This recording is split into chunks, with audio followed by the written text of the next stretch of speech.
Om Shri Sai Ram. Salutations at the lotus feet of my beloved Lord Sai. Respected elders, sisters and brothers, welcome to Samarpan, an offering of gratitude from the alumni of Sri Sathya Sai Educational Institution, held on third Sunday of every month. It is an evening for all of us to come together and relive our cherished memories of the magnificent moments spent with him and recapitulate his work, his word and his way, and by it share this joy and bliss.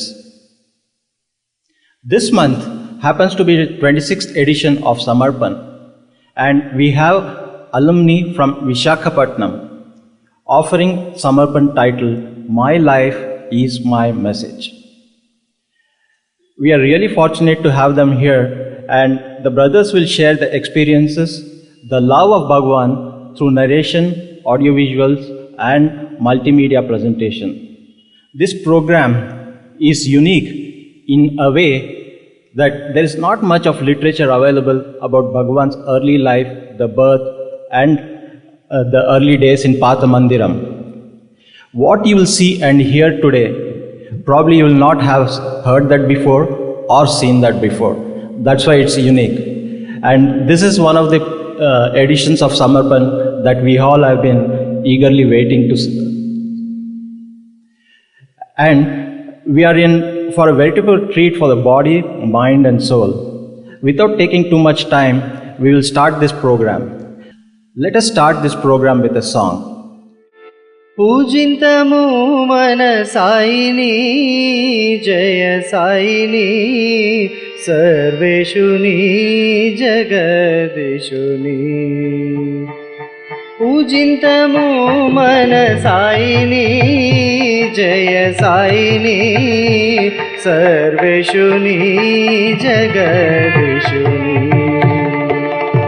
Chitravati తీరము పరమ పవనము, చిత్రవతి తీరము పరమ పవనము, వేద వేదాంతుడైన సాయి మహాత్ముని, వేద వేదాంతుడైన సాయి మహాత్ముని, నమ్మిన భక్తుల బాధలు బాపగా, నమ్మిన భక్తుల బాధలు బాపగా, వెలసి ఉండే పతి సాయిషుని, పరమేశ్వరుని, పరాత్పరుని, కృపాకరుని, వెలసి ఉండే పతి సాయిషుని, పరమేశ్వరుని, పరాత్పరుని, కృపాకరుని. పూజింతము మన సాయిని, జయ సాయిని, సర్వేశుని, జగదీశుని. మరువ మల్యారోజా హారములనే చేసి, మరువ మల్యారోజా హారములనే చేసి, ధూపదీపములనే వెలగించి స్వామికి, ధూపదీపములనే వెలగించి స్వామికి, పంచభక్ష్యాన్న నైవేద్యములనే చేసి, పంచభక్ష్యాన్న నైవేద్యములనే చేసి, పాలించి బ్రోచే సాయినాథుని, షిరిడి వాసుని, పతిశుని, సత్య స్వామిని, పాలించి బ్రోచే సాయినాథుని, షిరిడి వాసుని, పతిశుని, సత్య స్వామిని. పూజింతము మన సాయిని, జయ సాయిని, సర్వేశుని, జగదీశుని.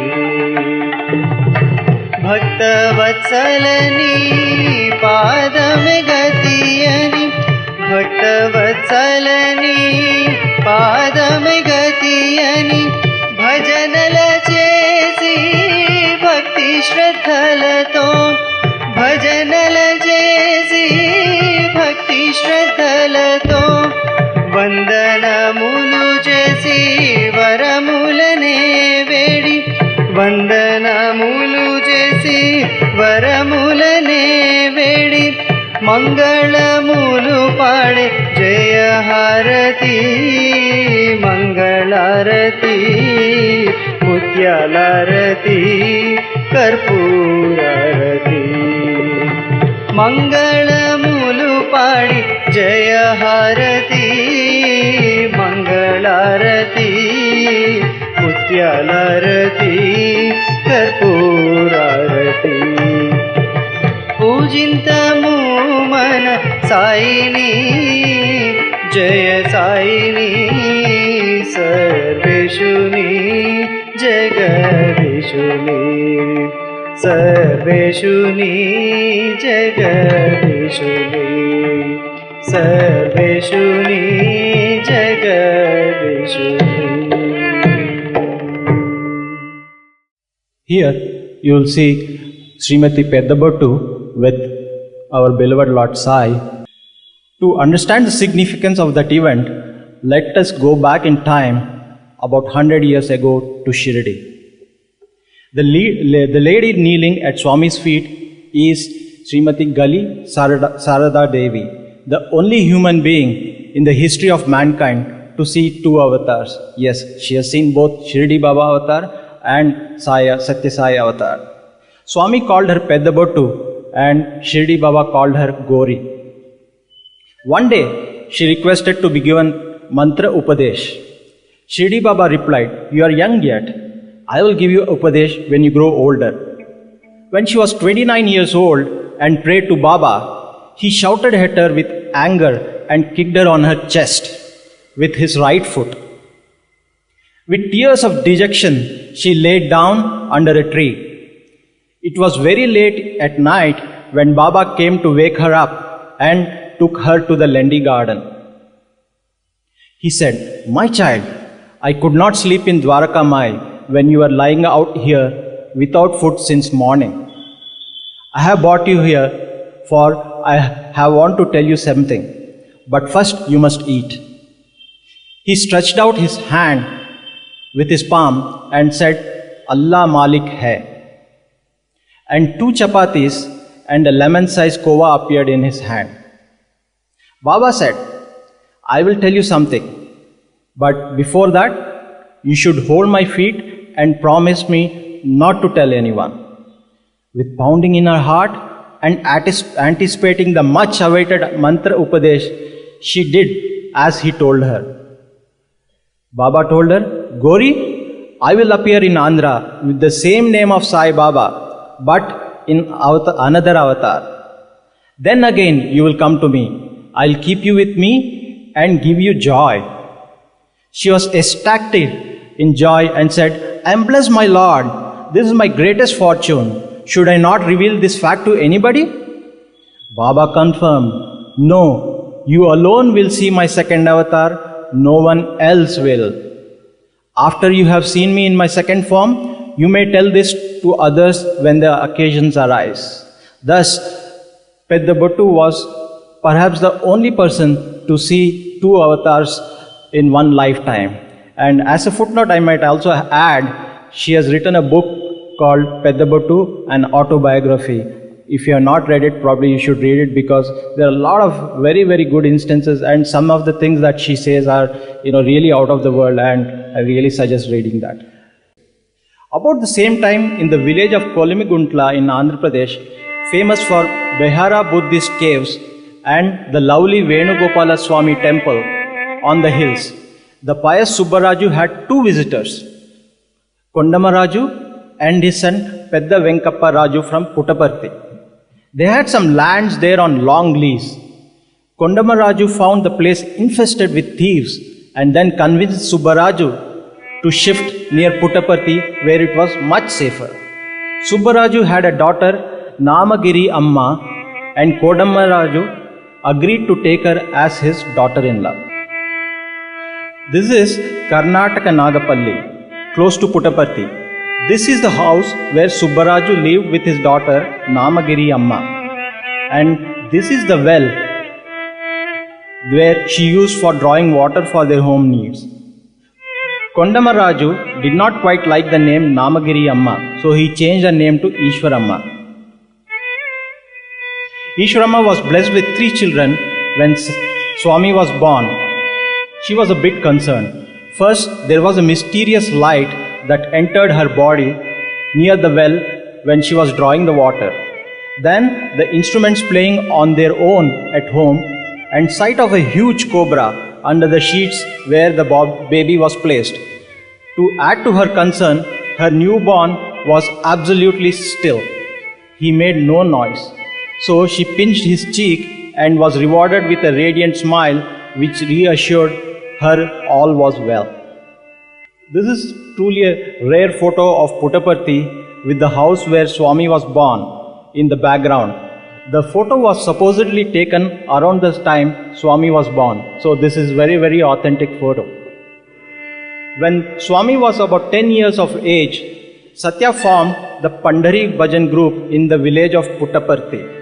The group consisted of about 16 to 18 boys dressed uniformly in ochre clothes, holding each a flag in hand and wearing jingling anklets. They all danced to the tune of folk songs describing the yearnings of pilgrims for Lord Panduranga's darshan. It was noticed that in some songs was added a new deity of whom they had not even the faintest idea, the Shirdi Sai. It would take many years for them to understand. Then an infection of cholera swept the area and wiped out the entire families in the surrounding villages. Puttaparthi did not feel the blast of death. Wise men told one another that the divine atmosphere generated by the bhajan group was responsible for saving their lives. Satyam was doing a lot of Pandhari bhajans along with his co-students and his children in the village. This is the time when his brother Sheshamaraju was transferred to Kamalapuram. Swami's parents wanted Swami to join the government service. So train Swami in that line. He was sent along with Sheshamaraju to Kamalapuram village. Let's see what happens in this Kamalapuram. Here you can see the house where Swami stayed with his brother and sister-in-law. This is a school in Kamalapuram where Swami was doing his lower education. At this stage, there is one merchant in Kamalapuram called Kotte Subbanna. This Kotte Subbanna is a merchant who has brought a new balm for the pains and indigestion. And he wanted Swami to write a poem and sing in the streets of Kamalapuram so that the sales of the balm would go up. He wanted to do some marketing with Swami. And he came to Swami. He requested Swami, Satyam, can you please write a poetry for me, for this little balm? Swami smilingly said, I don't write any poetry, and whatever I utter, it becomes poetry. This is how Swami said to merchant Kotte Subbanna, and let's hear in Swami's own words what he has said to Kotte Subbanna and how he has composed the poem. And he just narrated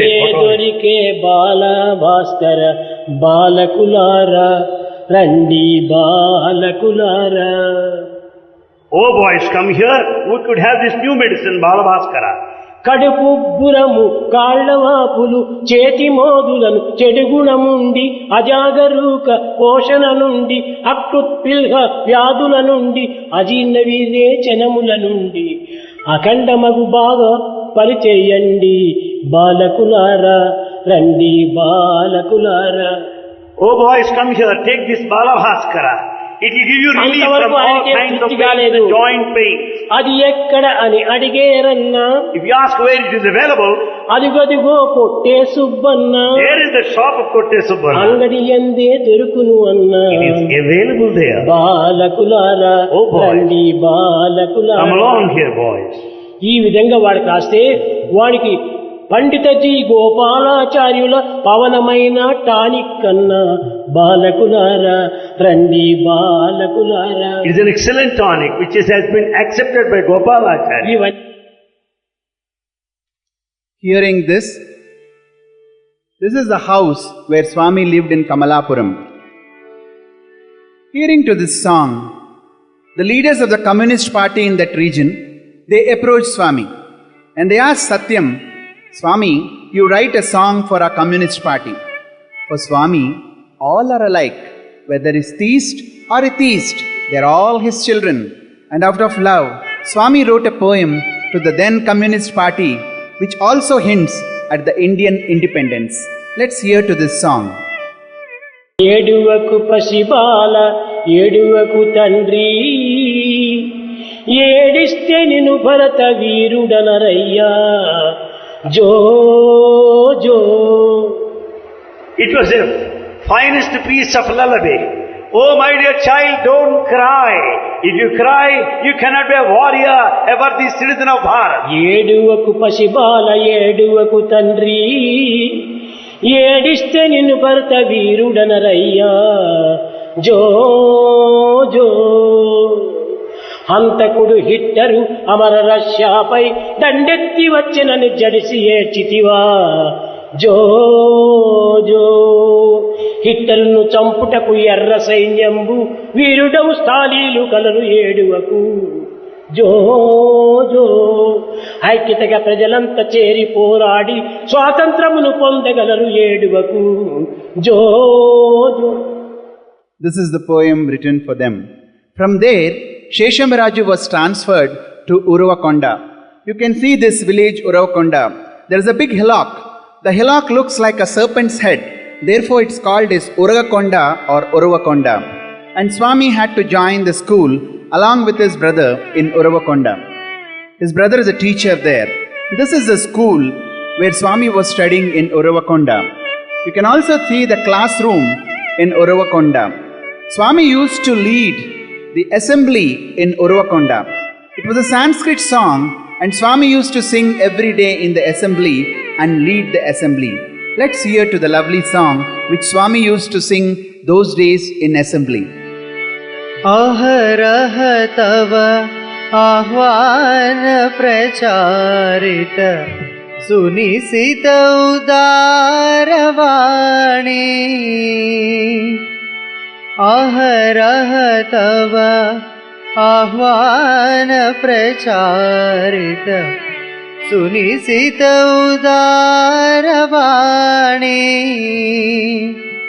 Hindu बौद्ध सिख जैन पारसिक मुसलमान किरस्तानी, पूरब पश्चिम वासी तव सिंहासनवासी, प्रेम वाहिनी प्रेम वाहिनी. Let me remind you, this is the very classroom where the parable goes that Swami's teacher made him stand on a bench and the teacher's chair stuck to him and wouldn't come out till little Sathya got out of the bench. This is the classroom earmarked. Now it appears like this. They made this room into a library in Uravakonda. There is a place where Swami was sitting, so they earmarked it. Swami used to take all his classmates to a temple very near to his school. And what he used to do? He used to pull out chalk pens, chalk pieces, pencils, slate pencils, sugar candies, sweets, and keep distributing to all his classmates. The little fellows used to ask Swami, "Hey Satyam, where did you get all these sweets and chocolates? used to say, I know one Devata, she likes me very much and she gives and I give it to you. That's what Swami used to tell and put them in Maya those days. Not very far in Orokonda, there came a day when Swami announced to the family that he no more belongs to them. He is no more Sathya, but he has come for his devotees. He has come for his devotees because he is the incarnation of Baba from Shirdi, and again he is born as Satya Sai Baba. No more he is their Satya and is going from this house for the sake of devotees. He entered a garden very close to his school, and then he sat on a rock and started singing the first bhajan, Manasa Bhajare Guru Charanam. As this bhajan was going on, a photographer came to him and he tried to click a picture of Swami as it appears now. You could see a small Shirdi Baba statue there, but actually in reality there was a small stone which was there in front of Swami. The photographer went there, he tried to remove the stone, but Swami said, let it be there and you do your job. He has clicked the photograph, and when it was developed, they have seen a Shirdi Baba in front of Swami. Let's hear to the first bhajan and let's all sing Manasa Bhajare Guru Charanam.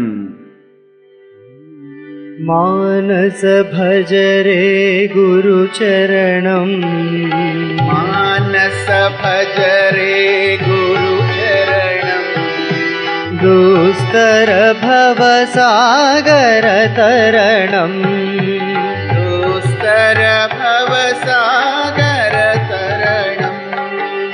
Guru Maharaj, Guru Jai Jai. Guru Maharaj, Guru Jai Jai. Sai Nath Sadguru Jai Jai. Sai Nath Sadguru Jai Jai. Om Namah Shivaya, Om Namah Shivaya, Om Namah Shivaya, Shivaya Namah. Om Namah Shivaya, Om Namah Shivaya, Om Namah Shivaya, Shivaya Namah. Arunachala Shiva, Arunachala Shiva, Arunachala Shiva, Aruna Siyo. Arunachala Shiva, Arunachala Shiva, Arunachala Shiva, Aruna Shivo. Omkaram Bhava, Omkaram Bhava, Omkaram Bhava, Om Namo Baba. Omkaram Bhava, Omkaram Bhava, Omkaram Bhava, Om Namo Baba. Omkaram Bhava, Omkaram Bhava, Omkaram Bhava, Om Namo Baba. Omkaram Bhava, Omkaram Bhava, Omkaram Bhava, Om Namo Baba.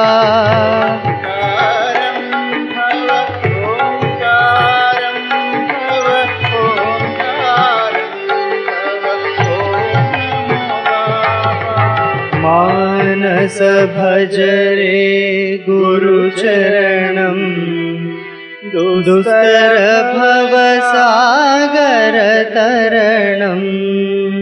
Let's now hear in Swami's own words how he has declared to the family about his glory. నేను సాయిని తెలియము నిక్కముగను మమత బాయుము యత్నము మానుకొనుము పాస నాతో నీకు ఈ సంబంధం ఇంకా కాదు ఎటువంటి వానికి గనులకైనా తప్పించ వీలు కాదు. అక్టోబర్ సోమవారం 20వ తేదీ ఈ పలుకులు పలికినటువంటి నేను సాయిని తెలియను నిక్కముగను మమతమాయును యత్నము మానుకొనుము భాష నాకు నీతోటి బాహ్య సంబంధం ఇంకా కాదు నన్ను బట్ట ఎటువంటి గనులకైనా కాదు నన్ను బట్ట ఎటువంటి గనులకైనా అని ఈ పలుకు పలికినప్పుడు తమ్మిరాజు కుటుంబము హనుమంతరావు కుటుంబము, భోజరాజు కుటుంబము, శేషమరాజు కుటుంబము, వీరందరికీ అనేక విధాలుగా అడ్డుపడి మీరు వెళ్ళకూడదు అన్నారు. On October 20th and Monday, when I declared that I am sorry, give up your attachment and do not make any efforts to bind me by your worldly relationships. The relationship is broken. No one, however great, can stop me or control me. Give up such useless efforts. When I told Tammiraju family, Hanumantarao family, Bhojaraju family and Seshamaraju family, they tried to stop me and control me. ఇది ఉరవకొండలో జరిగినటువంటిది. This occurred in Uravakonda. This is the time. Word This message quickly was began to sent spread, to Mother and many Ishwaramba took the trouble also. of coming all And the when way she to came, Puttaparthi to have she the found darshan out of young that Bhagwan. Swami was ready to leave the house. Then she compelled Swami to come to Puttaparthi. And as she approached, Swami said, see, Maya is coming. That is the stage when Swami was brought back to Puttaparthi. And in Puttaparthi, the life of Swami was made more miserable by the localites of Puttaparthi. They didn't want Swami to be there. They thought all these miracles are some sort of a magic. And they started saying that Swami should not stay in that village. Yadalam family and Gubbagutta family from Bukkapatnam, they came and offered Swami to come to Bukkapatnam so that they can build a small ashram for Swami. Meanwhile, from Kottacheruvu, from the Sadhu Mutt, one Chidananda Swami, he came to the family and asked, please send Satyam with me so that after me, Swami would be the heir and successor of my Sadhu Mutt. All this is happening. Swami coolly walked out. He went other side of the river near Janakampalli and started staying in the caves for almost 6 months. Subbamma used to take some food in a carrier and give it to Swami. Even there, people were not happy to keep Swami in peace. They tried to go and disturb him, but snakes would appear from nowhere and chase them out. These things went on happening. One day, Kamalamma, who is a co-sister of Subbamma, they belong to the same family because both of them married the local headman, the Karanam. So Kamalamma went to Subbamma and said, our husband has kept a land to build a small temple for the poor. He is now no more. Why don't we give this land to Swami so that he could build a mandir there? Subbamma readily agreed for this proposal. This was kept before Swami and Swami blessed them. Kamalamma went to Bukkapatnam in June 1945 and Swami accompanied her up to the river Chitravati and blessed her. That day, she went and registered Mandiram Patamandiram site in the name of Satyam. Once this is over, Swami started building the Patamandiram. Those were the days. In Patamandiram, Swami used to spend hours together with the devotees. Swami used to play a lot of games with them.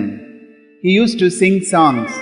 There were hardly 10 or 15 devotees in Patamandiram those days, but each of them knew Swami thoroughly and Swami owned each of them as his own. One day, he said, let's have a running race. We will go up the Kalpavruksham hill. And then Swami would run and all the 10 devotees would start running. Suddenly they would, in a wink of an eye, Swami is up near the Kalparuksham and he would announce, I am the winner, I came first in the running race. This is the way Swami used to play with these devotees those days. One day, he said, let us play a different game today. Today, we'll pluck up all the tulsi leaves. There were a lot of tulsi plants in Patamandiram.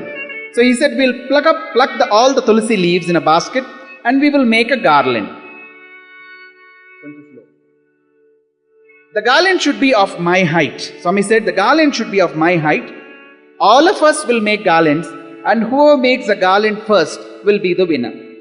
As usual, all the ladies, they tucked their saris. All the men, they fold up their sleeves, quickly collected lots of tulsi leaves in baskets. Swami also gathered a lot of tulsi leaves in his basket. All of them sat together and they started making garland. As you know, it is none other than Swami who could win the race. So he had quickly made a garland All the devotees also made the garland, but Swami was first. He said, "Let me try out mine first."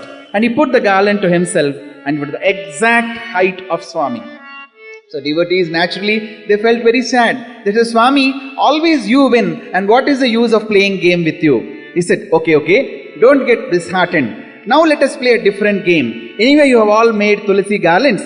Now you make balls out of this tulsi, and we will play a game with the balls of this made of tulsi. So he said, all men on one side and all ladies on one side. And Swami stood in the center. Now they started throwing the balls at Swami, and Swami would throw back at them. And this game went on for an hour and a half and two.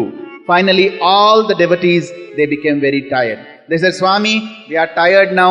Let us go back to Patmandiram for our khana." Then Swami smiled and said, "Okay, let's walk back." As they started walking towards Patmandiram, one lady told Swami, "Swami, you're so gracious. The whole 2 hours you played with me." Another man said, "What, Swami played with you?" "Swami didn't play with you. Swami played with me." Another boy came and said, No, Swami has not played with both of you. It's only with me. These 2 hours Swami played with me. Swami smiled and said, "My dear children, I played with each one of you. With each one of you, I became a Baba. And then I played with each one of you. The just experience as it was in Dwapar Yuga, when Krishna played Rasa with each gopi, and then it went on and on, hours together in the night. The same experience today, I have given you in this Yuga, this Rasa Krida, to play along with you." Those were the days of Patmandiram, where people used to really enjoy with Swami. There were hardly 10 or 15 devotees, but each one had a real experience to narrate. In 1947, one night, he called some of the devotees and started telling the significance of Patmandiram. He said, "Do you know why I have built a mandiram here? Several years back, Maharishi Valmiki has come here and he has meditated in this very place. Narayana, in the form of Rishi, came and meditated in the place where the Venugopala temple is now existing. Same Narayana has again come back as a Sai only for your devotees." That is a great declaration he made about Patmandiram and himself in 1947 to the devotees present in Patmandiram. There is a mandir procession in 1946. Every evening there was festivity. Swami was taken in procession in the streets of Patmandiram. Devotees used to deck Swami with jewels. You can see chains in Swami's neck. They used to put flowers. They used to put shawls to Swami. They used to decorate him and would allow them whatever they did, he would allow them. He was a very good Swami those days. You can see in Patmandiram near the Tulsi Kota, Swami is wearing a shawl and standing there. All the old devotees who are staying along with Swami those days, they used to come from different places. They used to come only for 10 days, but they would stay on for a month or two. And when they would go on, when they are ready to go off, Swami used to say, "Come back again, I'll miss you. When are you coming back? Are you coming for Dasara? Are you coming for my birthday?" He used to make sure that they promised him that they would come back. Every devotee had opportunity to garland Swami those days. This is Swami in royal attire. In 1946 Dasara, Swami was carried in a palanquin, in a floral palanquin. He would write letters to them. Sometimes to Tamilians, he would write in English. The script is in English, but the translation was in Tamil. He would write in Telugu. The script will be in English, but it actually spells Telugu. And who are the early, real, blessed devotees? Let's see few of the very, very early devotees of Swami. This is none other than Godumuri S. Anjaneyulu. Godumuri Anjaneyulu is a teacher in the school where Swami's brother Sheshamraju also was working. The day Swami announced that is not Sathya anymore and he is Satya Sai Baba, come for his devotees, Anjaneyulu rushed to Sheshamraju's house.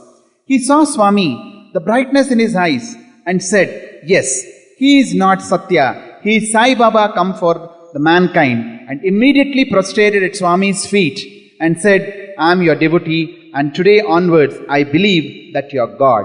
He is the first devotee of Swami in this avatar. Karanam Subbamma, a real lady with virtues. She loved Swami just as Yashoda used to love Krishna. She was a neighbor of Swami's family. She was staying in a house and she used to see little Satyam, as old as 7 years, playing around. She would call Swami, Satyam, why don't you come to my house? I will give you some food to eat. Swami would say, I am not a beggar to go to anybody's house. Only if invited, I would come to your house. There was profound truth in whatever little things Swami said. And even now, only if you call with your heart, he would enter your heart. Otherwise, he would wait anxiously for your call now and always. Subbamma is a very great lady. She used to cook food for all the people who used to come to Puttaparthi. Those days, coconuts were broken and these coconuts were collected by her and she used to make chutney with it. She would make some hot rice, rasam, and this chutney was served to whoever comes to Puttaparthi. There were no hotels in Puttaparthi, there were no canteens in Puttaparthi, and whoever come at any time of the day or night, she would prepare food and give them. That is because Subbamma had great love for Swami. She would do anything for Swami in her life. And Subbamma once said, Satyam, my husband Karanam, who is the headman of this village, is going on with all bad virtues. He is doing all bad things. Can you please correct him? Swami said, yes, I will take a very strong action on him. And what he did, he wrote a poem about all the bad things this Karanam is doing in the village. And he made other children sing on the roads of Puttaparthi. Poor Karanam had to put his head down and then he felt very ashamed and stopped doing all the bad things. Subbamma was thrilled. She came and fell at Swami's feet. Swami, he was a small boy. And with great humility and, he felt ashamed. He said, hey, Subbamma, get up, get up. If anybody sees what they will think, Subbamma, I am such a small boy and you are coming and falling at my feet. That is the love she had on Swami. She said, Swami, I am not worried what other people would think. You are God and I believe that. That is a great love Subbamma had. Swami once told Karanam Kamalamma, you and Subbamma will not have children because I am your child. He also said, you will not have a rebirth. You will merge into me after your death. That is the greatness of Karanam Subbamma. The other family who used to come in those days very often is Yadalam Venkataramanappa from Bukkapatnam. This Yadalam family, for the first time they came to Swami. Yadalam Venkataramanappa had 3 problems. One of his own health, the second about his daughter's family problem, and third about his business. He came to Swami to ask about these 3 things. He came to Swami's house and there was a lot of rush there. He could not ask Swami and just stood at a distance. Swami, realizing this, called him very close to him and told solution for all the 3 problems. He was very happy. All his difficulties were taken away and he invited Swami to Bukkapatnam. Swami went to Bukkapatnam. He took Swami in a palanquin in the streets of Bukkapatnam and he took him to his house and gave food for Swami. Swami was so happy. He created a Peetam. Peetam is a small square wherein you keep lot of God idols.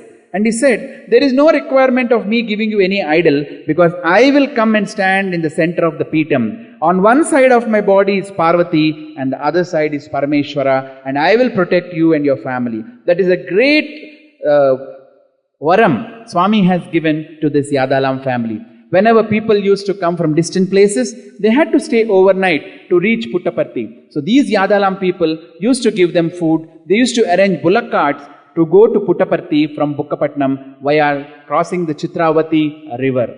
That is the devotion of this Yadalam people towards Swami. This lady from Karnataka, from Bangalore, she's name is Doddamane Shakamma. Shakamma is the owner of coffee estates. Swami used to call her in a very cute way, Coffee Estate Shakamma or Coffee Shakamma. And she used to come to Swami. She used to treat Swami as her own child. She used to love Swami so much. She had so much of guts to say Swami. She used to come to Swami and stay for a month or so. And before she leaves, she will tell, Swami, only if you show me a miracle in Chitravati, I will go back to Bangalore. Otherwise, I will stay here. That is the rapport and love she used to have with Swami. She told Swami, why don't you come and stay in Bangalore? I will construct an ashram for you and you can stay there. Swami said, I have given my word to my mother Ishramma and I will not leave Puttaparthi and come anywhere. When Swami started building the Prashanti Mandir, she had sent wood and carpenters from Bangalore. She had all the great heart to donate generously for Prashanti Mandir. She was the lady who requested Swami to wear a red robe, because in crowds, Swami used to wear white robe or other colored robes, and then it was very difficult for anybody to make out in the big crowd. So if Swami wears an orange robe, then everyone could make out where Swami is going. So she said, Swami, please wear an orange or a red robe so that we can make out where you are there in the crowd. And Swami started wearing the red robe. And Ishwaramba became very, very annoyed. He said, what? My little child is become sannyasi. Then Swami said, to remove the kashayam, I am wearing kashayam. To remove the kashayam, the poison from the minds of people, I am wearing kashayam, the orange ochred robe. That is the love he had for all of us. This is V.C. Kondappa. V.C. Kondappa is also a teacher in the elementary school in Bukkapatnam as well as in Puttaparthi. Now, V.C. Kondappa used to come and listen to Swami lot of spiritual lectures. He used to have discussions with Swami on various spiritual topics. Once he decided to write a book called Saishuni Charita on Swami. This is the first biography written on Swami. And then he asked Swami, Swami, how will I know that you are Shirdi Baba reborn? If I have to write in a book, first of all, I need to be convinced. And why don't you show me some miracle that I will believe that you are Shirdi Baba? Then Swami showed Shirdi Baba's Swarupam in flesh and blood to this man, V.C. Kondappa. In later years, Professor Kasturi also gathered a lot of information from this book to write in Satyam, Shivam, Sundaram. So, such is a blessed person, V.C. Kondappa, a very early devotee of Swami. The other family who used to come to Swami very often is Kuppam Radha Krishna family. It's another family who are full of singers and composers. They used to compose a lot of songs on Swami. Their children used to put playlists in front of Swami. Swami used to decorate them, those children, and watch the various dramas. For the first time when they came to Puttaparthi, Swami crossed River Chitravati and received them. He told Radha Krishna, please come, I am waiting for you. You are my children, therefore I crossed Chitravati all the way for you and came to receive you. Come and have my Pada Namaskar and all your difficulties would go away. Radha Krishna did not come for the first time believing that Swami is God. He thought, some miracles are there in little boy, let me watch out. So when Swami said like this, he said, no, if only touching by your feet all my difficulties would go, I don't want to touch it now, I will touch it later. Swami smiled at him and said, no, you will touch and for life you will be my devotee. All your difficulties will be taken care by me and you have the Namaskar. And he had the Namaskar, and whatever may be the reason or rhyme, he never left Swami's feet. Throughout his life, they remained devotees. Let us hear to one song the family has written for Swami in those days.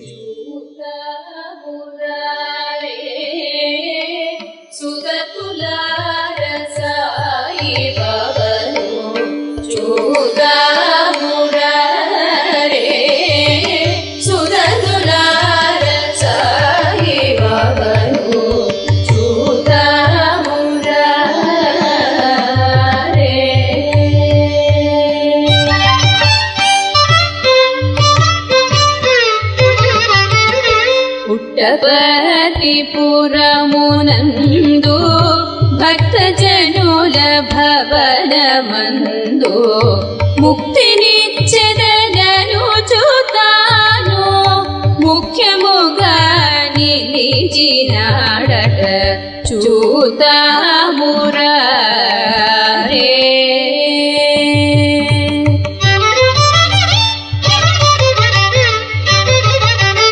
Chitravati తీరమందు చిరుకొండ చివరయందు పర్తివాస ప్రత్యక్షము పదుకురేతుట చూపునట చూతమురారే.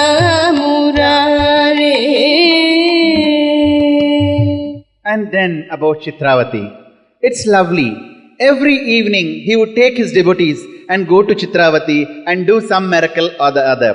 The devotees used to wait for Swami for that evening play in Chitravati sands.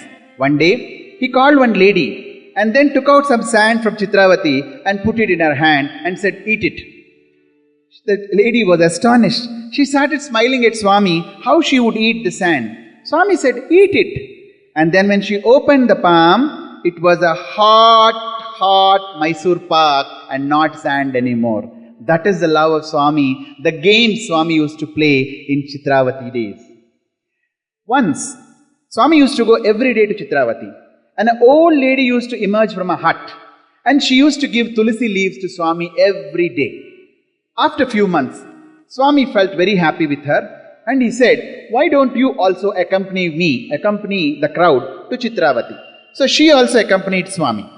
And on reaching the banks of Chitravati, they were all sitting in the sands, and Swami asked her, "Amma, what do you want?"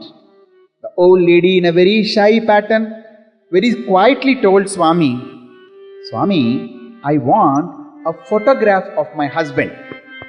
And my husband died in 1924. When was Swami born? 1926. And nobody knew how the cameras were those days. There was not even a photographer or a photo studio in Puttaparthi those days. Instantaneously, for her wish, Swami put his hand in the Chitravati sands and pulled out a passport photograph of her husband who died in 1924 and handed over to her, and she was overjoyed. That was the love Swami had for his devotees. This is where he proves that he is omnipresent, omniscient and all-pervading. He is there before the avatar, he is there during the avatar, and it is truth, even now he is there with us all through in whatever we do. This is the belief and faith each one of us should have in our life. Just as a breath for us, the faith should be like a breath for us. This is what Swami wants from every student, from every devotee, and everybody who thinks they belong to Swami. Swami used to create Amrutam on Vaikuntha Ekadashi days and other festival days. He used to create a silver bowl with a golden spoon, and there was sweet nectarine liquid in that particular bowl of Amrit. He used to tell everyone, "You drink this Amrutam, it is Ramanamam. You drink this Amrutam which is very sweet. This Ramanamam is very sweet. Don't forget the name of Lord. In Kali Yuga, this is only thing which is going to save you. Remember the name of the God, chant the name of a God, and be redeemed from your sins and get moksham." So this is a song Swami used to often sing when he used to distribute this famous Amrutam. రామనామమును మిఠాయి ఇదిగో రండి భక్తులారా, రామనామమును మిఠాయి ఇదిగో రండి భక్తులారా, మిఠాయి ఇదిగో రండి భక్తులారా, భూమిలో దొరుకు ఈ మిఠాయి కొని తిని పామరులై చెడిపోవకు రండి, భూమిలో దొరుకు ఈ మిఠాయి పామరులై చెడిపోవకు రండి, రామనామమును మిఠాయి ఇదిగో రండి భక్తులారా, రామనామమును మిఠాయి ఇదిగో రండి భక్తులారా, వేద సారమను గోధుమ పిండిలో వేదవాక్యమను చీరమె పోసి ఆధారమైన పెద్ద బాండువ తీసి ఆది మునులు దిని వగుగ కలిపిరి, రామనామమును మిఠాయి ఇదిగో రండి భక్తులారా, నిబద్ధియను కండ చక్కెర తెచ్చి సుబుద్ధియను ఆవు నెయ్యే వేసి అబద్ధమనియటి మలినము తీసి ఆది మునులు దిని బగుగ కలిపిరి, రామనామమును మిఠాయి ఇదిగో రండి భక్తులారా, రామనామమును మిఠాయి ఇదిగో రండి భక్తులారా, రామనామమును మిఠాయి ఇదిగో రండి భక్తులారా, భూమిలో భూమిలో దొరుకు ఈ మిఠాయి కొని తిని పామరులై చెడిపోవకురండి. భూమిలో దొరుకు ఈ మిఠాయి తిని పామరులై చెడిపోవకురండి. రామనామమను మిఠాయి ఇదిగో రండి భక్తులారా. రామనామమను మిఠాయి ఇదిగో రండి భక్తులారా. రామనామమను కొనండి భక్తులారా. Now we will go to Venkatagiri days. I would ask my friend Govinda Krishna, who is the grandson of this Venkatagiri Raja, he would come and tell us about lot of Venkatagiri incidents which have happened for 18 years in Venkatagiri. One month in a year, sometimes even twice in a year, Swami used to visit Venkatagiri. Om Shri Sai Ram. It was in the summer of 1949 that my family first met Swami. In those days, in the 1940s, the early 1940s, Swami used to stay in the house of Neeladri Rao and Venkatamuni Garu. At that point of time, my family was in crisis because the Rajmata of Venkatagiri had her body fully burnt in an accident. So someone suggested that, why don't you meet a young boy from your own place, Andhra Pradesh? He is staying in the house of Venkatamuni Garu. So the Raja Garu then went, met Swami, but for the next 4 days, Swami didn't say a single word. So he was quite disappointed and came back. And from there he went back to Venkatagiri for some official work. The next day, a car drove up in their house in Madras and Swami was in the car. And he said, is this the house of Rani Amma? Rani Amma was my grandfather's sister. Then somebody told Swami, no, it is not the house of Rani Amma, it is the house of Venkatagiri Raja Garu. Then Swami said, oh, I've come to the wrong house, and he left. When this was conveyed to the Raja Garu, he felt very sad. Oh, I missed Swami's darshan. It was 6 months later that right here in Bangalore, in the house of Sakamma, that my family met Swami again. Those days, Bangalore used to have a very good polo team. So when they used to come to Bangalore, they used to compete with the best of Bangalore. And they had a house in MG Road. And that house was very close to the house of Shakamma. So Shakamma invited the family. And there, after 2 days of waiting and waiting and waiting, finally Swami called them in. It was 5 o'clock in the evening on this very day in 1950. That day, Swami called them inside and he spoke to them for 3 hours as if he was a member of their own family.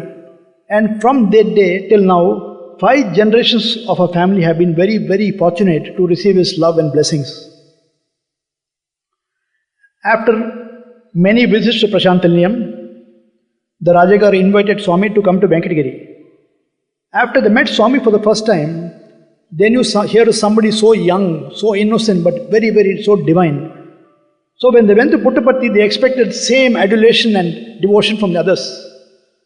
But they were very disappointed because everyone in Puttaparthi, barring 5 to 6%, were totally against Swami. When any rich devotee used to come, they used to spit on the car and tell them, why have you come here? This is a boy who is a magician. We have seen him from childhood. But the devotees would never listen to them. And that small band of devotees, they had the great experience of experiencing Swami's love. In 1950, Swami agreed to come to Venkatagiri. So the Rajagaru there, he asked his second son, Gopal Krishna Yachandra, to go and fetch Swami from Puttaparthi. Gopal Krishna Yachandra was an atheist. He had seen Swami barely 2-3 times. He said, I don't believe this young boy. He looks like a fake. In any case, I don't believe in God at all. But he was asked by his father. His father was a very staunch disciplinarian and he was a big terror to everybody. He was very authoritarian and very bold in everything what he said. He was a very big personality, above 6 feet. So when he told Gopal Krishna said, no, I will not go. He was very adamant. But Gopal Krishna in the night, he got a dream. And there Swami gave him mangoes. Gopal Krishna was very fond of mangoes. So he thought to himself, when I go to Puttaparthi, maybe Swami will give me some more mangoes. So he told his father in the morning, I will agree to go to Puttaparthi. So very heartened at the sudden change of events, the Rajagaru told Gopal Krishna, okay, when you go, you will come back to Swami in our own car. But how will we know that Swami is very close to Venkatagiri? We have to prepare a very, very grand welcome. We have to arrange for Vedic Pandits, those elephants and lot of people. So you do one thing. At every important town, you get down at the post office and send a telegram, leaving Hindupur, leaving Bukkapatnam, leaving Kadari. Very agreed. And the next day, we got up in the morning, left for Puttaparthi in the car and reached Puttaparthi late in the evening. The first thing Swami told him when he came out was, how are the mangoes? And he gave Gopalakrishna Yachandra 3 very ripe mangoes. Then next day he said, let's stay here for today, tomorrow we will go. So they set out in the car. Once they crossed Puttaparthi, he told Swami, Swami, my father has instructed me to send telegrams at every important town. Swami said, nothing doing, you send telegrams, will be very late. Let's start. So Swami ignored what he said. They kept on going. And at noon, suddenly Gopalakrishna Yachandra felt very hungry. He told Swami, I have not brought anything from Puttaparthi, what to do? Then Swami told him, do you have any empty steel box? So they had a steel box and Swami tapped on that. It filled with food immediately. Then when they were the outskirts of Venkatagiri, my uncle was trembling because he hadn't sent any telegrams. But when he went in front of the palace, there was a huge welcome waiting for Swami. The elephants were there, the Vedic Pandits were there, the Rajagaru was there, he fell at Swami's feet and they took Swami inside, welcomed him. And there's a small room upstairs where Swami stayed there for 18 years. Every time he came, he used to stay in that small room. After this was over, my uncle went to his father and said, how did you know Swami is coming? Then he said, you have sent me telegrams, haven't you? He said, no, I haven't sent you any telegrams. Then my grandfather's brother bought him a big bunch of telegrams. And the telegrams were written, crossed Hindupur, crossed Bukkapatnam. They didn't understand what happened. So they called the postmaster. Postmaster said, I have not got any telegrams, how can I deliver them to you? Then it was discovered there is no postage stamp on the telegrams. To this day, the telegrams are preserved and they're the first miracle Swami did when he visited Venkatagiri. This is a photo of Swami in the mango grove. This mango grove is very next to the palace. It's a very early photo of Swami. And in Swami's hand you can see a mango. The then Raja of Venkatagiri got a letter from Bangalore Nagaratnamma. Bangalore Nagaratnamma was the devotee of Tyagaraja and a very great singer. She wrote a letter saying that I got a dream from Tyagaraja, and in that dream he told me, what are you doing wasting your time here when Lord Rama is going to come to Venkatagiri? She didn't know what to do. So a word was sent to her to come in August when Swami was visiting Venkatagiri. So when she came, she saw Swami. Although Tyagaraja had come in a dream, she was apparently not so convinced that Swami was Lord Rama. So she wanted to test him. So for the next 1 hour, God and devotees sang many Tyagaraja Kirtanas, some which have not been recorded unfortunately. And towards the end, they became very complex that even she didn't know many of them. So at the end of it all, Swami said, Talli, I am very happy with you for all the work you have done. What do you want? Then she told Swami, I want to speak with you privately. So there's a small room in Venkatagiri which has not been used after that interview, which Swami gave her. It was a very long interview for 2 hours. Nobody knows what happened inside. But when she came out, she was in a trance. And she told that she had asked Swami for 3 boons. First was to die peacefully. The second was to spread the message of Tyagaraja till the last breath. And the last was to be buried next to Tyagaraja's tomb. Swami said, so be it. And he changed and he told her, you have been longing for the vision of Lord Rama for a very long time. I will give it to you. So, for the first time in her life, she got the vision of Lord Rama from Swami. And this is the Samadhi of Tyagaraja which she built successfully before she died. And she's buried next to the Tyagaraja's Samadhi. And this is the song Swami sang with her that day.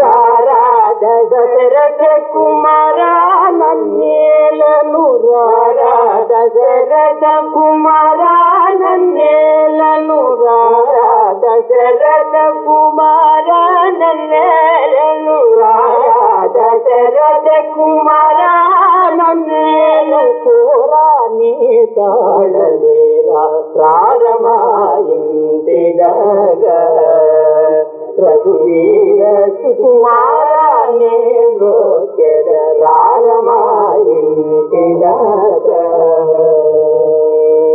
దిక్కుమీవనుతో తెలిసి నన్ను బ్రోవా దిక్కుమీవనుతో తెలిసి నన్ను బ్రోవా దిక్కుమీవనుతో తెలిసి నన్ను బ్రోవా గట్టునర మక్కువలు విందా చిక్కియున్నదెల్ల మరచీతిరానే చిక్కియున్నదెల్ల మరచీతిరానే చిక్కియున్నదెల్ల మరచీతిరానే చిక్కియున్నదెల్ల మరచీతిరానే రత్నాను గోవ మక్కువ తోదర రాగమాయింటిదాగా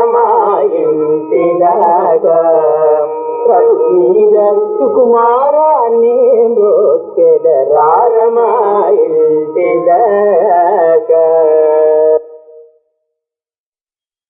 And in 1956, I think, if I'm right, till 1956 there's no public conference or public meeting in Venkatagiri, and this Divine Life Conference changed it all. The Divine Life Conference was a collection of many mutts and many holy places. So this Divine Life Conference was held in Venkatagiri. It was the first time Swami ever gave a public meeting and a public discourse. And this is the place after the Divine Life Conference where it's decided that Swami will give public speeches in Venkatagiri, and this is the stage on which he should give public speeches. And this is Tirumala Garu, who wrote Satsang Supravatam, who is a very, very close, good devotee of Swami, and he was a very voracious speaker. So every time Swami used to speak, Swami used to ask him to speak. At one point of time, it was 1957, Swami is supposed to give a discourse at 7 o'clock in the evening. So Swami asked Tirumala Garu, you start at 6:30, finish at 7 o'clock. So he started at 6:30. At 7 o'clock he told Swami, I have given just the introduction, Swami, why don't you permit me to speak more? And this is B.V. Raman and B.V. Lakshmanan, very fortunate people who accompanied Swami to Venkatagiri for 18 long years. And B.V. Raman is to the left, Lakshmanan to the right, the twins.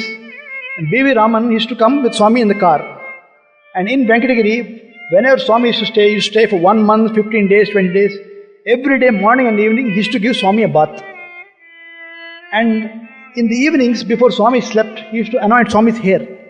And B.V. Raman and B.V. Lakshman, sometimes they sang with Swami jointly, sometimes individually. And some of the best songs in those days were sung in Venkatagiri by these two people. Here is one song with Swami.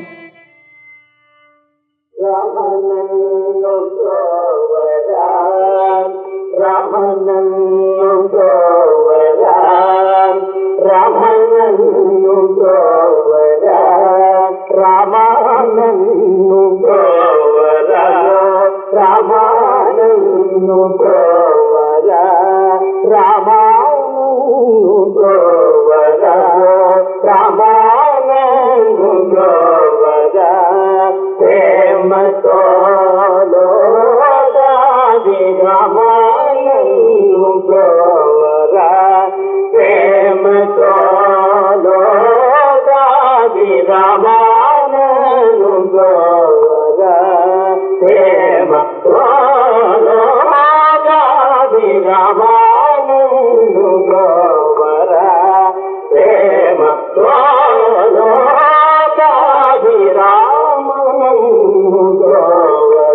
శివలో బ్రహ్మలో శివలో బ్రహ్మలో శివకేశవాదులలో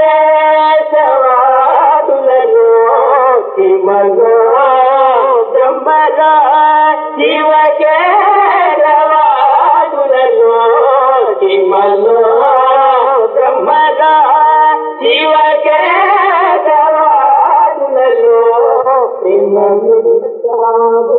అప్పు పడగ నిపుణై కలసాగు అప్పు పడగ తప్పు పనులు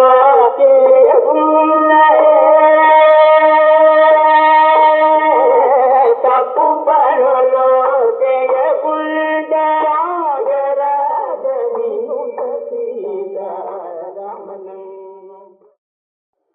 And this is a rare photo of Swami playing table tennis in Bangalore.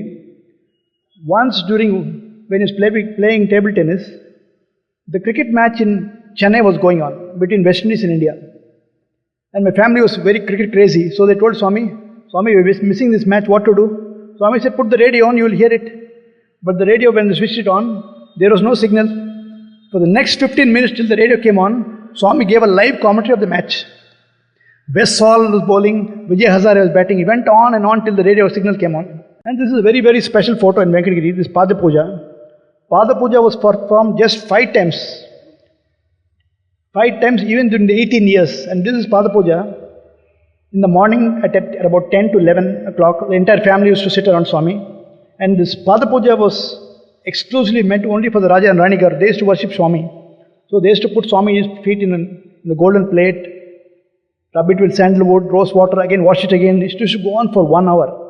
And during that period, the singer Raman used to sing this lovely song. Brahma kaligina padamu, Brahma kaligina padamu, Brahmamutaneni padamu, Brahma kadigina padamu, Brahmamutaneni padamu, Brahma kadigina padamu.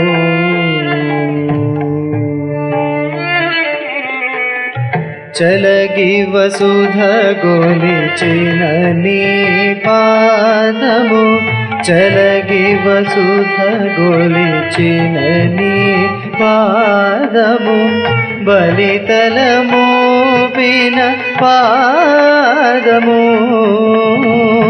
చలగి వసుధ గొలిచిన నీ పాదము, బలితల మోపిన పాదము, తలకగ గగనము తన్నిన పాదము, తలకగ గగనము తన్నిన పాదము, బలరిపుగాచిన పాదము, తలకగ గగనము తన్నిన పాదము, బలరిపుగాచిన పాదము, బ్రహ్మ కడిగిన పాదము,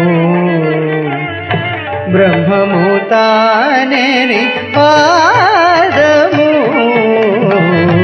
బ్రహ్మ కడిగిన పాదము.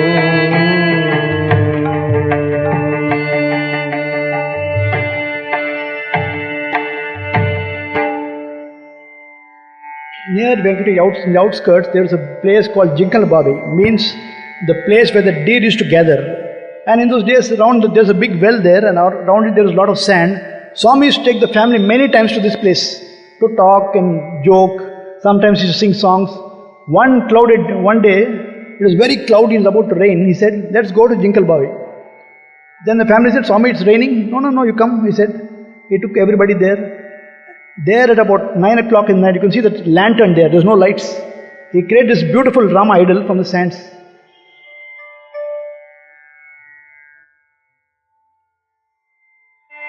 very rare photo of Swami having lunch. There were two places where Swami used to have lunch. There's a small room where he lived next to that. And sometimes when it used to be very stuffy, he used to go out here and have his lunch. The only person who used to serve him was the Rajmata.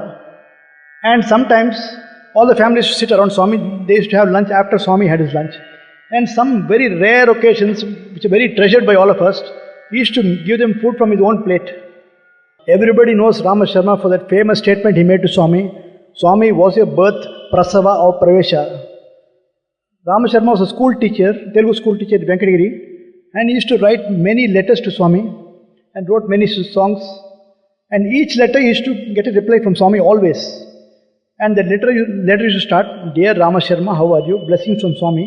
And end, Your Sai Sharma. So every letter which Rama Sharma wrote to Swami ended with Your Sai Sharma. Many times in Venkatagiri, Swami used to go into a trance. Suddenly he used to fall while he was talking. After bhajan, suddenly he used to fall. Once while having food, he fell. These trances were very common in the 1950s. And nobody knew when he would come out or when he went into trance. The only person who had an inkling was the Rajagaru. So when he felt Swami was going to go trance, he used to catch Swami. Once, Swami went into a trance. When he came out, he said, I have gone to Puttaparthi. So much is going on there. I must not be here for a long time. And we used to beg Swami, please stay here, Swami. Why do you go to Puttaparthi? Sometimes when he used to go into trance, he used to come back and say, I have given Vibhuti to this devotee. I have saved this devotee. Nobody questioned him what he said. Once, a lady from the surrounding town near Venkatagiri, she came to Swami. She was followed by a man who was absolutely mad. He used to behave in a very strange way. So the lady requested Swami, please cure him. So in the Patha Mandiram, many times Swami used to drive out these spirits with a stick. When that failed, he used to tell them to go. He did the same here. He beat that man with a stick and told him to go. But that spirit never left him. Then he got so angry that he became black all over. My family had never seen Swami getting so angry, so they were so afraid. After that, he fell into a trance. And during that trance state, usually when he fell into a trance, he used to be absolutely still. But during that time, he started pulling his hair and putting it into his mouth.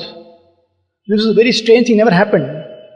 When he came out, he said, it took me a long time and a lot of persuasion for the spirit to go. Then to everybody's horror, he pulled the hair from his throat, pulled it out completely. He gave that hair to my aunt and told her to keep it. Till this day, the hair is still so dark and so thick. Once he told my uncle, Gopal Krishna, why do you come all the way from Puttaparthi? You don't even have any respect for your father.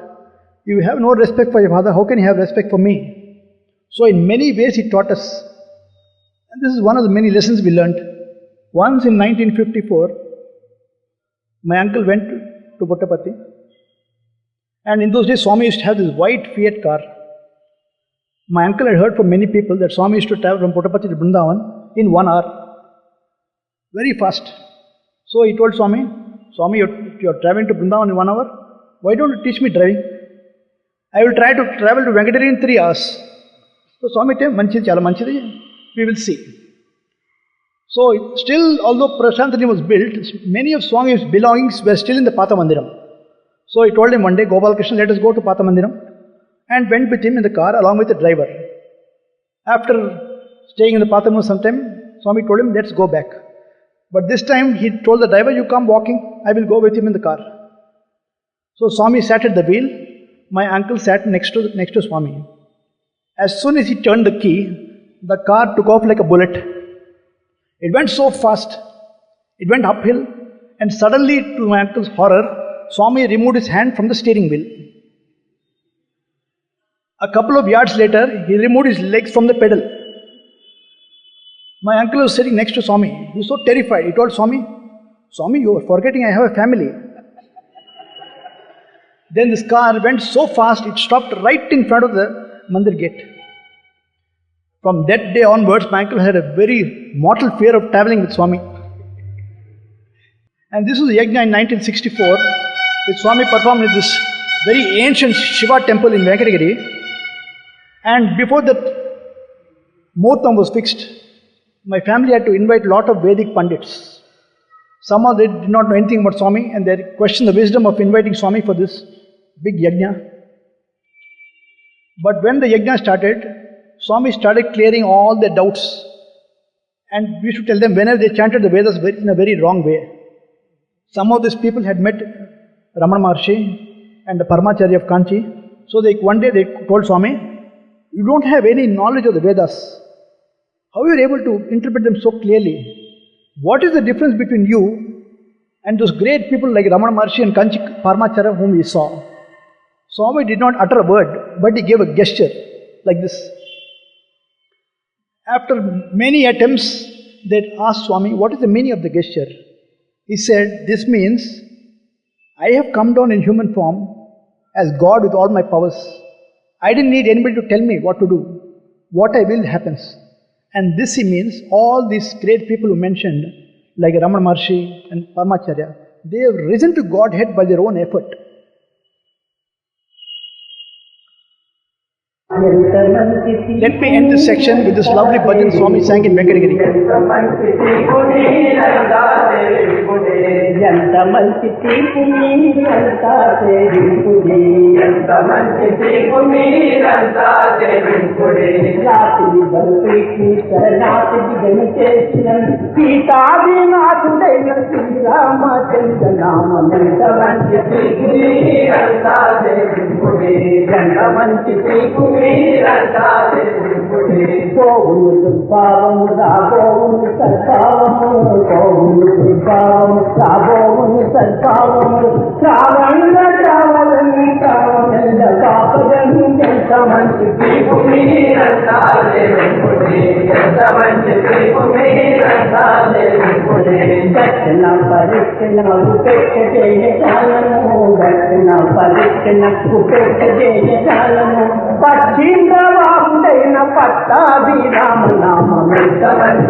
In the old Mandir days, the devotees used to go to Swami at any time they wanted. From morning till evening, bhajans used to take place. But after shifting to the Prashanti Nilayam, there were timings for the darshan and the bhajan also. 1 hour morning and 1 hour evening, the bhajan used to go on, and Swami used to give darshan only in the morning and the evenings. That was very disappointed for the devotees. This is a very important occasion. Swami in the Pata Mandiram days used to go to the Chitravati with all his devotees every day. But after coming to Prashanti Nilayam, Swami made it an event once in a week or twice in a week. One day, Swami told his devotees, don't cook anything, we'll go to the Chitravati. All the devotees were very happy. There were very few devotees. So Swami told all of them to come. They put some vessels in the cart and went to the Chitravati. There was no firewood, no stoves, nothing. They were waiting how Swami will cook food for all of us.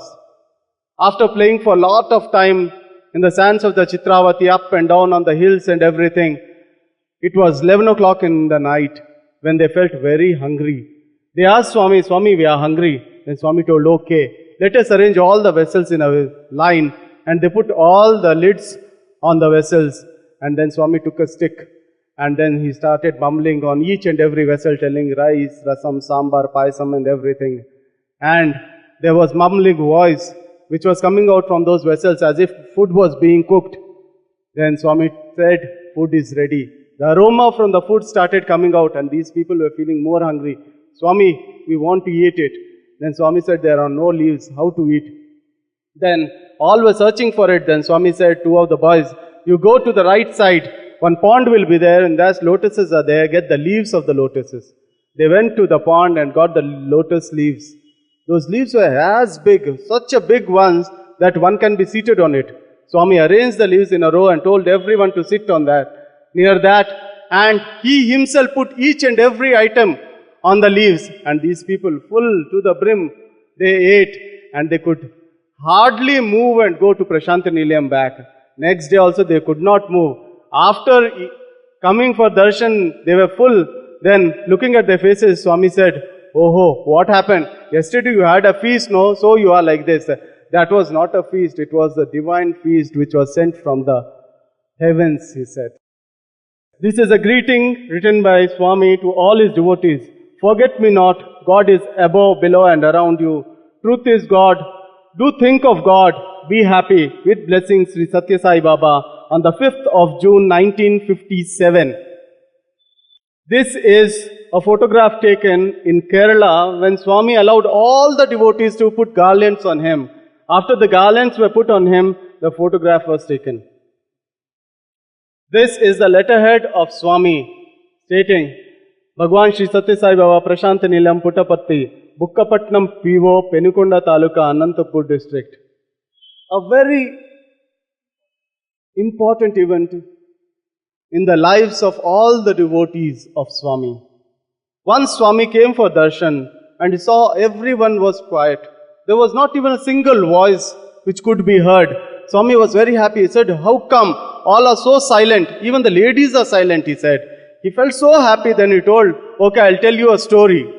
He started narrating a story, telling that once Rishi Vashishta and Vishwamitra, they have arranged a meeting for all the sadhus.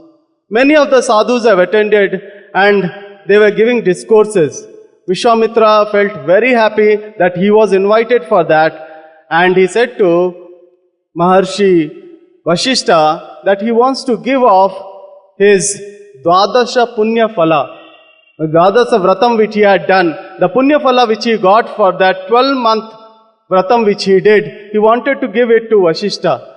Then Vashishta was very happy, he wanted to take it, and in return he told that I will give you 1/4 of the Punya Phala which I got when I went to the Brahma Loka for 10 to 15 minutes. Vishwamitra was a very egoistic man. He felt very lowered. He felt that when I am giving my 12 months penance Punya Phala to Vashishta, he is giving only 1/4 of the Punya Phala which he got for 15 minutes when he stayed in Brahma Loka. Then he told, "No, I am not going to take it." Vashishta was very good. He told, "Swami, please take it. It's not an easy one. You just take it." He wanted to tell him in many ways, but he told no. Then Vashishta told, "If you want an answer for all these things, go and get all the gods, that is the Surya, Vayu, Agastya and Adishesha, to give you the witness that this is an important thing which I am giving to you." Then Vishwamitra went to Sun God and he asked him to come. But Sun God told, "How can I leave this place and come? Because if I come, the whole world will be in darkness." He asked Vayu also. The same answer was there for with Vayu, Agastya and Adishesha also. So he came back, and when he came back empty-handed, Vashishta told, "Oh, okay, I am going to get them." He went and then he distributed the Punya Phala which he got from the Brahmaloka into 4 parts. He put 1/4 of that Punya Phala in the place of the sun god, then Vayu, Agastya and Adishesha, and brought all of them to that meeting. Vishwamitra felt, "Oh God, he is a very powerful man. He has got all of them." He felt that, "Oh God, I must take the Punya Phala which he is giving." Then he prostrated in front of Vashishta and asked for that Punya Phala. Vashishta said, "Where is the Punya Phala left now? It's all over. I have used all the Punya Phala for getting these gods. No, I don't have anything now." After that, Swami stopped telling that and he said, "What are you all doing? For staying for 10 to 15 minutes in Brahmaloka, Vashishta could get so much of Punya Phala. You are staying with me for hours together. How much Punya Phala you all are getting?" And that is far more above everything which you can do in this world. You are above all these people. One day, Swami came into Bhajan hall. There were a lot of good singers sitting there in Prashanti Mandir. Swami said, "None of you are singing well. కర్ణ కఠోరంగా ఉందిరా నాకు. My ears are paining listening to your songs. Boys were surprised because they used to sing very lovely. Swami said, ఇక్కడి నుంచే కాదురా, ఇక్కడి నుంచి రావాలి భజన. నువ్వు భజన పాడినప్పుడు హృదయం నుంచి రావాలి. It should come from your heart. You sing from your heart. You clap all your fingers, your hands together, so that no external stimulus is going to keep your attention away from God. By singing, you not only purify yourself, but you purify the atmosphere. Not only by singing alone, when you sing in a group, all the throats together, when they praise Lord, the Lord gets really happy and then He looks upon you. Whenever you come into the bhajan mandir, when I look at you, that drushti, when it falls on you, my drushti or my eye falls on you, all your papams will be washed away. That is why you have to come and sit in bhajan in mandir and pray. Listen, people may say, if I go to Baba or his college, there are only bhajans and bhajans and bhajans. But they do not know the importance of bhajan. Don't think that Swami is not looking at you in your suprabhatam when you doze. Don't think in bhajan when other people are singing, you are keeping quiet, not clapping your hand, not feeling the presence. Don't think I am not watching. I watch you just as the eyelids watch the eye. This is what Swami says about bhajans. And he used to chase people. Those were the hot days. People used to sit in the sands under the trees and they didn't want to go into mandir because it's very warm. Then Swami used to chase them in. Come on, go into the mandir.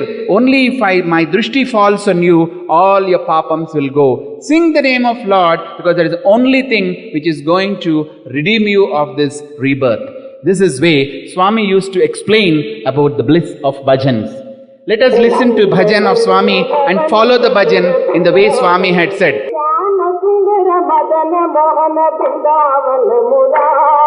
Clap your hands, all of you.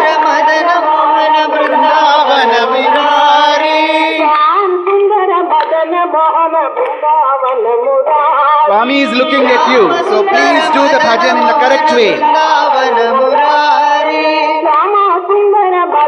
మోహన బృందావన మురారి శ్యామ సుందర మదన మోహన బృందావన మురారి కరుణ సాగర కమల నయన బృందావన మురారి కరుణ సాగర కమల నయన బృందావన మురారి కరుణ సాగర కమల నయన బృందావన మురారి కరుణ సాగర కమల నయన బృందావన మురారి మదన మోహన బృందావన మురారి శ్యామ సుందర మదన మోహన బృందావన మురారి శ్యామ సుందర మదన మోహన బృందావన మురారి శ్యామ సుందర మదన మోహన బృందావన మురారి నందనందన నవనిత చోర బృందావన మురారి నందనందన నవనిత చోర బృందావన మురారి నందనందన నవనిత చోర బృందావన మురారి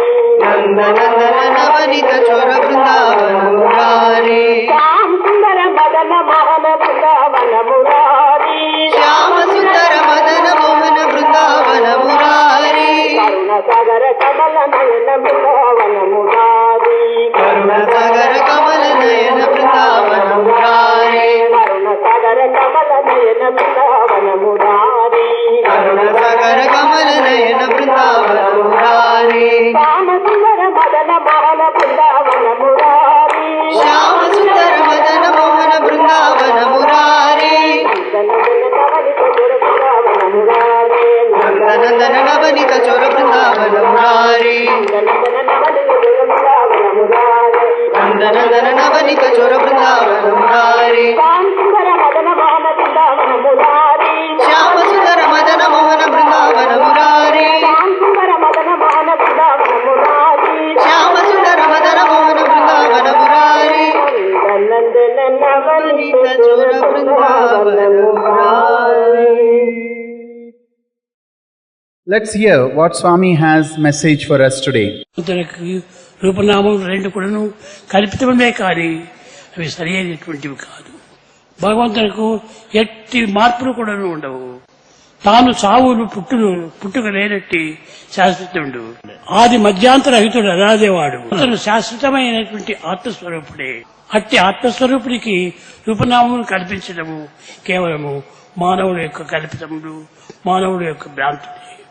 అయితే అట్టి formless card కూడాను భక్తుడు కోరినప్పుడు ఆ కోరినటువంటి కోరిక తీర్చే నిమిత్తమై ఆ రూపం ధరిస్తుంటాడు. నాకు కృష్ణ స్వరూపం కావాలి అని కోరినప్పుడు కృష్ణుడిగానే వస్తాడు.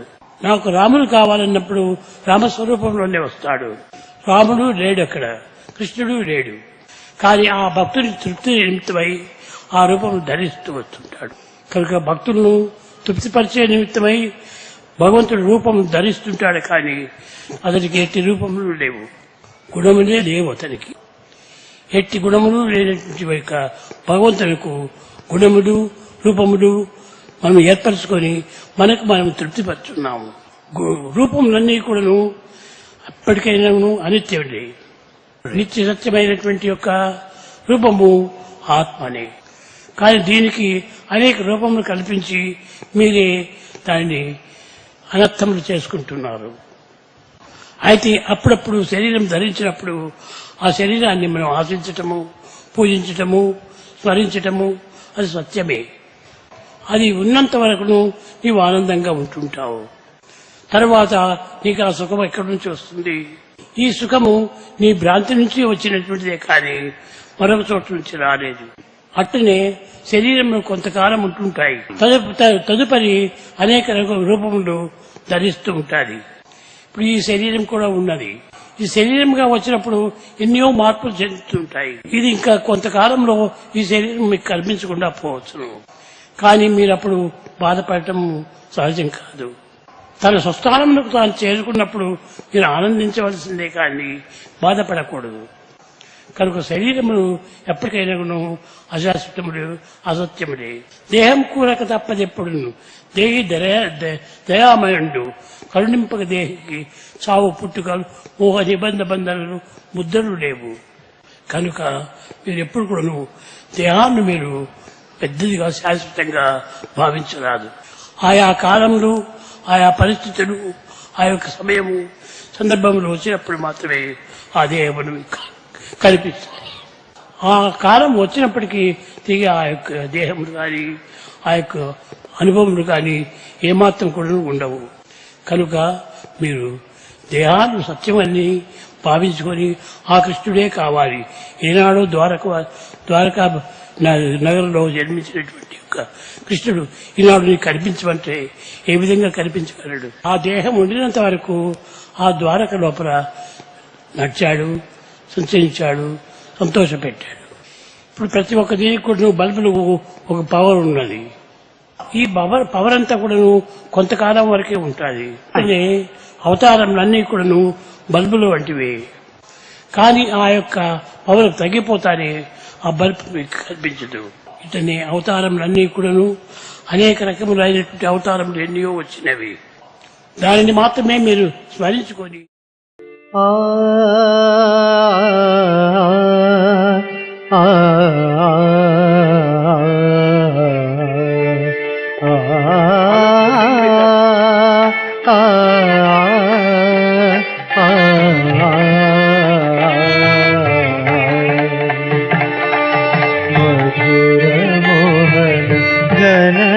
श्याम सुंदर साई आनंद प्रदाई नांदाल राशिवोई मधुर मोहन घन श्याम सुंदर साई आनंद प्रदाई नांदाल राशिवोई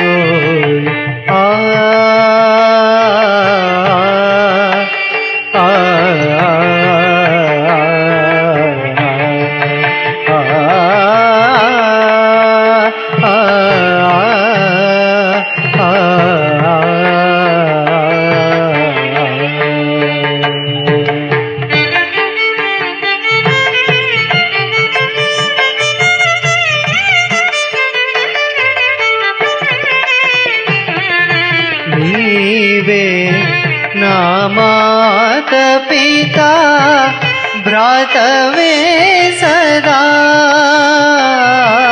నీవే నా మాత పిత భ్రాతవే సదా సఖుడవు గురు దైవము మరి అంత నీవేగా సఖుడవు గురు దైవము మరి అంత నీవేగా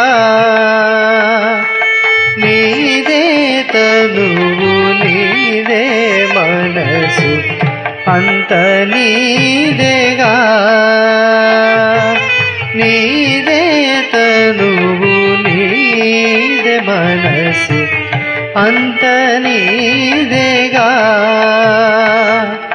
అణువణువున కణకణమున నిండి ఉన్న సదయము అణువణువున కణకణమున నిండి ఉన్న సదయము మధుర మోహన ఘన శ్యామ సుందర సాయి ఆనంద ప్రదాయి నాందాల రాశివోయి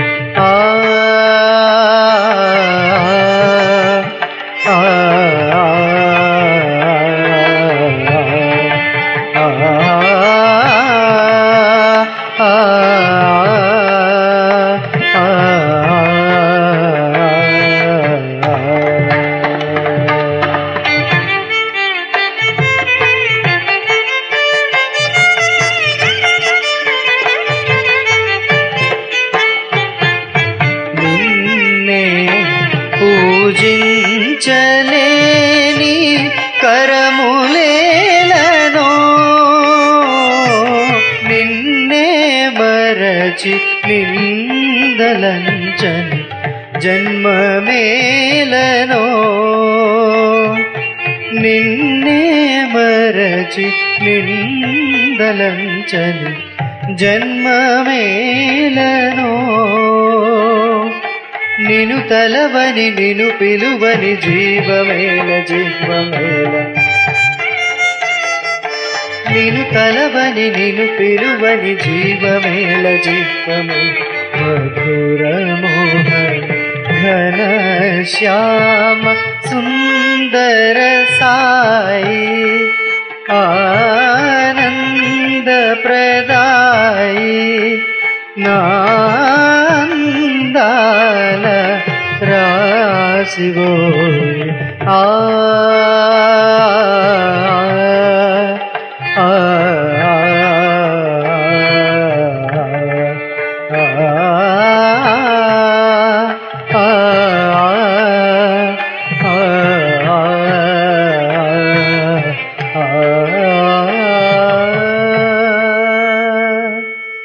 जय बोलो भगवान श्री सत्य साई बाबा जी की जय बोलो भगवान श्री सत्य साई बाबा जी की जय बोलो भगवान श्री सत्य साई बाबा जी की